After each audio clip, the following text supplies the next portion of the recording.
Hi, this is Old Nan. I haven't done but a few of these videos and I'm not very good at it. I usually leave it to the professionals. But after Sunday's episode of The Door, Season 5, 6, Season 6, Season 5,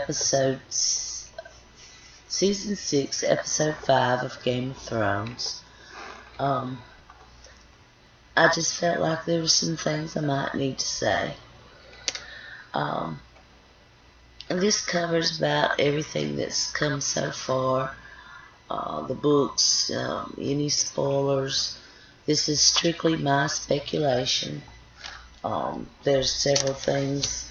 I leave all the other stuff to the professionals.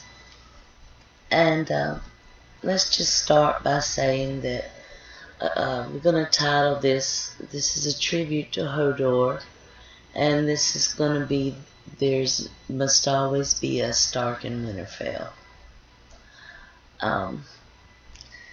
And Bloodraven said it really well when he said, "The past is written, the ink is dry." This is shown to be the case with Episode 5, The Door. Bran's first vision in this episode it shows how the White Walkers were created. It was a time during the first men when the children were fighting the first men. They were overwhelmed by the population of the first men, so they decided to create a weapon.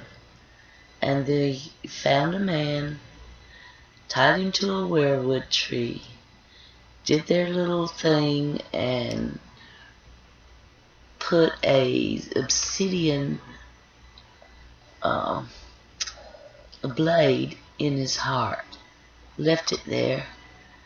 He absorbed it, and his eyes turned blue, and he turned into the first White Walker. Now, it's my belief that the first man to become a White Walker was a Stark. This is just my belief. And there goes, with this, being the first one was a Stark. I think that explains their connection to the White Walkers. I think it also explains somewhat the message that's been brought down from generation to generation, all the way to Ned, all the way to Bran. There must always be a Stark in Winterfell. And that's pretty much gives you kind of an idea of where we're going. The children created the White Walkers to fight men. They used obsidian to create him, and an obsidian will destroy them. Obsidian dragon glass is what is called in the show. And I speculate a lot, but this ceremony created a lifetime, a weapon of mass destruction that lasts through generations. And the whole North acknowledges that a Stark must always be in Winterfell. But times change and people forget. And these are thousands of years. And I think also in this scene, in this episode, Kinvara kind of says it best, Red Priestess who talked to Tyrion and Varys, when she said, everyone is what they are and where they are for a reason. And I think that's true also with Bran and Jon, Sansa, Arya, Daenerys, all of them. They're where they're supposed to be at this time. And there was nothing Bran, this whole thing leading up to this. Bran has to become the Green Seer in order to stop the White Walkers. In order to become the Green Seer, he had to travel north of the Wall. In order to travel north of the Wall, he had to have Hodor. Who would have thought Hodor would have played such a great and selfless role in the war for life? You know, he gave his life for Bran and Mira and the rest of the world. And I think that Bloodraven set all of this up to begin with. He knew what had to be done.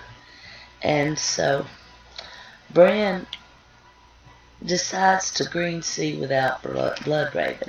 He tried to get Bloodraven's attention and he was ignored. This vision, and that lets me know right there that Bloodraven knows all that's going on. So he knew that Bran was going to Green Sea on his own, and where he went to this time was the Great North.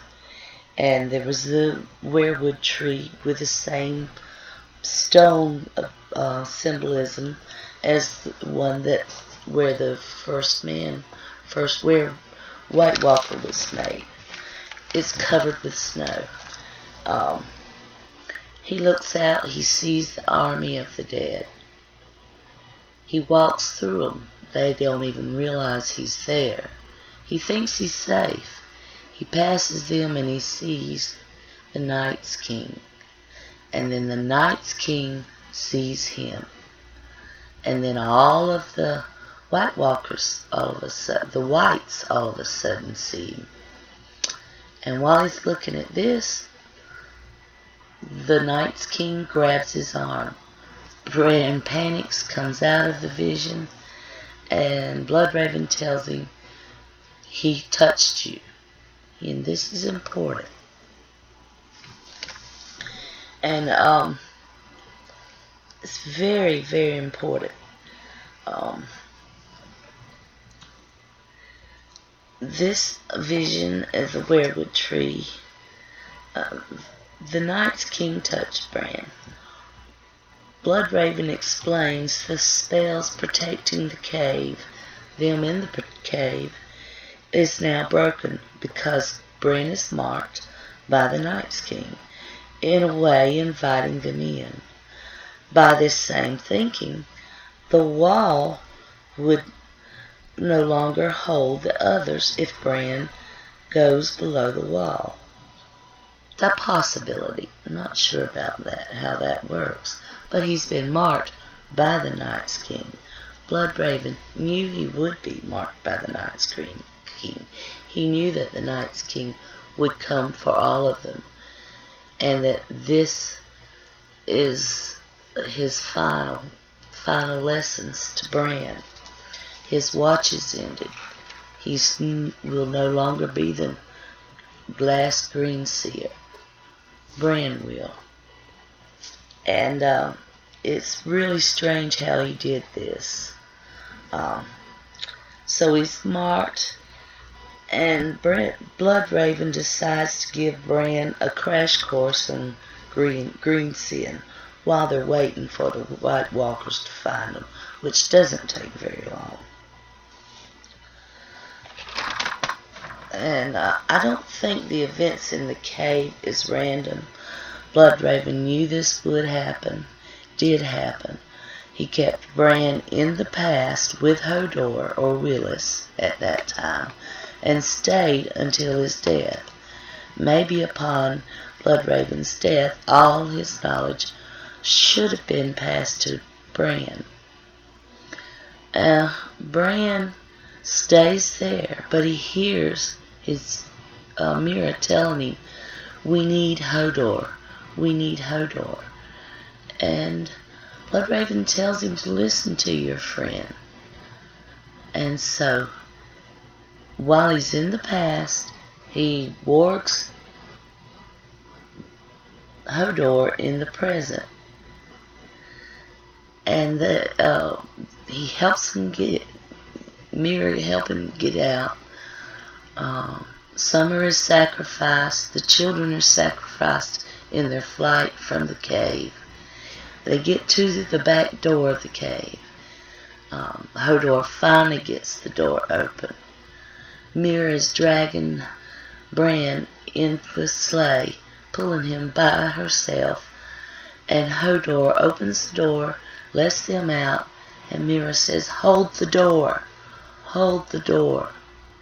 And Hodor holds the door. Bran's still in the past, listening to what's going on in the present. Looks at Willis. Willis looks at him intensely. And when they get to the part where Hodor has to hold the door, all of a sudden, Bran's warped into the past Hodor, creating Hodor, the Hodor that he needs for the future. And that's pretty much it. And Bloodraven listened to his friends. And he says the time has come. And told Bran, Bloodraven did. And he told him that as the Night's King cut him in half, his essence in the past left. And that's the last we know. Left with Mira going out on her own carrying Bran. Now, do they cross the wall? If they do, can the White Walkers cross the wall? If they don't go there, where will they go? Somebody's got to help them, and I don't know if we're going to get possibly Cold Hands version of Cold Hands, possibly a combined version of Cold Hands Vengeance.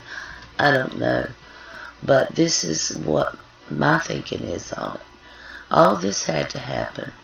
Everything that's happened is happened for a reason, and hopefully the reason being that so that this can be the last long night, that there will be a stream of summer, and maybe their winters will get straightened out finally.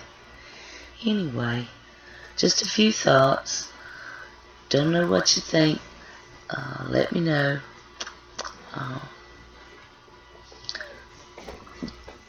Keep watching, and I don't know if I'll ever do another one of these, but keep listening to the others. Westeros History, Westeros.org, Teflon TV, BarTube. Who have I missed? Don Willie, Don the Kraken, Tina Foyle, Rawrest, I like her, GOT Academy. These guys are great. They know what they're doing. They're a lot better than I do. So they've got good ideas. I don't know if they really have all connected the dots to this and the fact that there must always be a Stark in Weirwood. But anyway, this is just my little inspiration and speculation. So you have a good night. This is Old Nan, and I'll see you later.